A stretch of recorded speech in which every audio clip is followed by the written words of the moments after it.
Hello, YouTubers. It's been a while since I've been here, and welcome to all those Pathways aficionados out there. And in fact, it's been, oh my, since April of this year since I've done a video. You might see the beard is a bit longer. Yes, I've been out in the wild, in the safari, doing the Pathways stuff.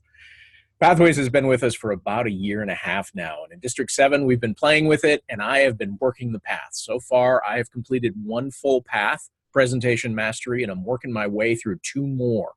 Tonight, in the short video, I want to share with you what I have found best practices for the year and a half that I've been in Pathways. I'm going to keep it at a minimum so we don't go too terribly long.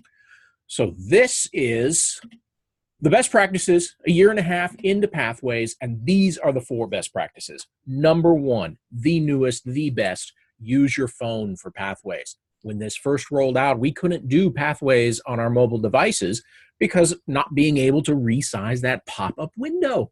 It's been fixed. It's great. I can do Pathways on my phone in a meeting, and it's a whole lot better than taking the computer. I mean, having the tower and the monitor and the long extension cord and the keyboard on the table was a bit distracting to other people in the meeting.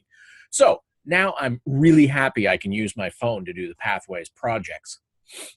Number two, this is for individuals who love to do multiple projects inside of the legacy system or even have multiple irons in the fire.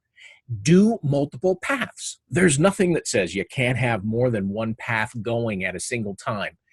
And when I got further into Presentation Mastery, into level 3 and level 4, the projects that took some more time, I wanted to still be able to give some speeches in my club. So I started two other paths so that I'd have access to level 1 and level 2 speeches, which can be planned and set up a whole lot quicker than a 6-month time frame for writing a blog or working on that social media presence. So by all means, purchase multiple paths and have them going so you can bounce back and forth between them. The third thing, and this is for me, you know, and some other people really like it, I like it too, is print out your manuals. I love having hard copy, especially the evaluation forms, so that when I go to my club meetings, I can give this right to the evaluator. They fill it out and get it to me. That way I don't have to worry about the email and the electronic version, where they have the, the Wi-Fi signal and all that fun stuff. Right there, hard copy. It's fantastic. It's so hard. It's copy. Anyway, you get it. Paper, print them out. And number 4, plan your approach to the path. You're going to find that multiple projects are the same in every single path, but what is different is the path itself. For Presentation Mastery, I specifically focused on only the projects that were specifically related to public speaking. Whereas in Strategic Relationships, I'm doing an icebreaker and I'm doing some of the same projects again, but I'm deciding that I'm putting them more towards the purpose of that path. In Strategic Relationships, it's built around networking, around developing the relationships with important people and the other people in your life, whether it's socially or professionally or any other alleles. What you want to do with your individual path is figure out how you want to guide that path and then apply the projects towards it.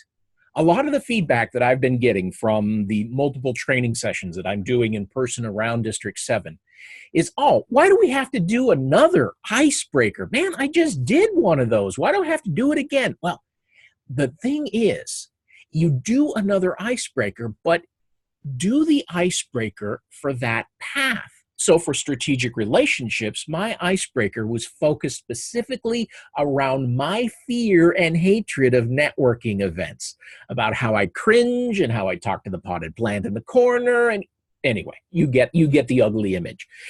But that's what you want to do, is take the path and make it for yourself. That way, you're doing a path that is applicable to yourself and not simply checking off a project as you move through. So that, in a very short period of time, is an entire year and a half of my Pathways experience condensed down into just a few minutes. So I hope to provide you with a bit more content here in the future. Thank you for those who have been watching the videos. And as always, if you like it, hit that like button. Let other people know this is good stuff. I appreciate your time. Have a good night.